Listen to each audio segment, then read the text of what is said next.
This comic is a writer and an actor, and she teaches piano to adult learners over Zoom from the San Francisco Bay Area. It's the very funny Jane Stone. Good evening. Jane Stone holding down the fort. You know, with the pandemic going on, I have no one to help me around the house. So yesterday I tried flipping my mattress. That was a near-death experience. Because I'm single, my mattress is the Hope Springs Eternal 18-ton double-wide mattress. So with a lot of grunting, I raised one side of it higher than my head, shoved it, and shouted, "Heave ho, timber!" So it's teetering up there near the ceiling, back and forth, and it comes crashing back towards me. Almost made me into a panini on box springs. And the pathos here is that no one would have even noticed that I was missing until it was time for my annual mammogram. And I just had my mammogram. Recently, I became a first-time grandmama to Roland, a golden retriever. Now, when I talk to my son and daughter-in-law, every other sentence gets interrupted by a teachable moment for the puppy. How are you? Roland, no. What would you, Roland, no. As I was saying, Roland, no. Does Roland know? Stop, Roland? No. Years ago, I actually rescued a miniature poodle named Gracie. Everyone had told me that having a dog is such a great way to meet people. No, being a dog is a great way to meet people. When we were out walking, Gracie got treated like Beyonce, and I'm invisible.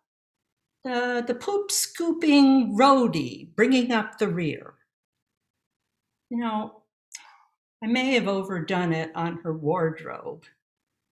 On rainy days, I dress Gracie in a bright yellow rain slicker with a hood that covers her little head.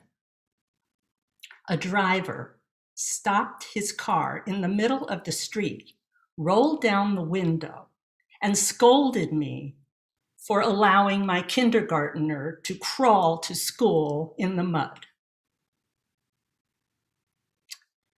Well, I used to think that I was high maintenance, but Gracie requires a spa day every month at the groomers.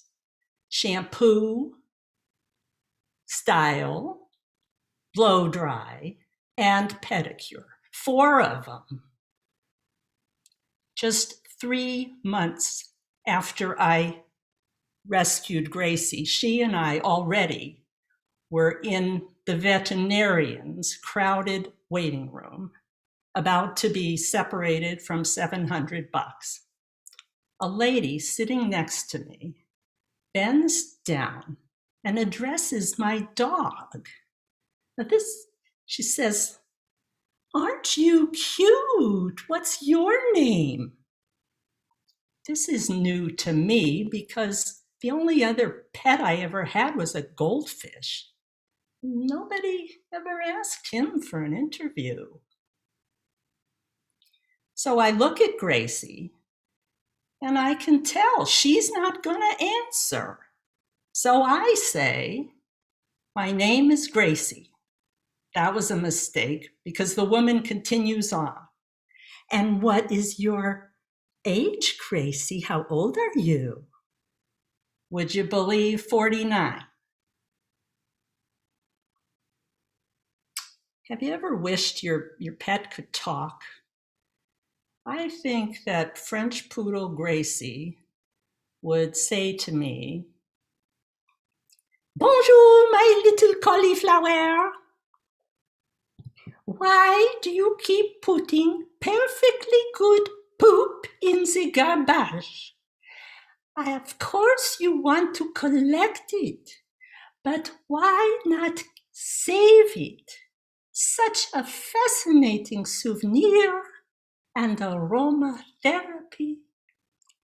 And Sherry, you can forget those cheapo doggy treats. I prefer camembert and brie and Costco's roasted chicken." Well, my friends, Gracie, no. I appreciate your Gracie, no. What? Don't impersonate you? Fine. Gracie, drop that drumstick. Take good care of each other, sweethearts.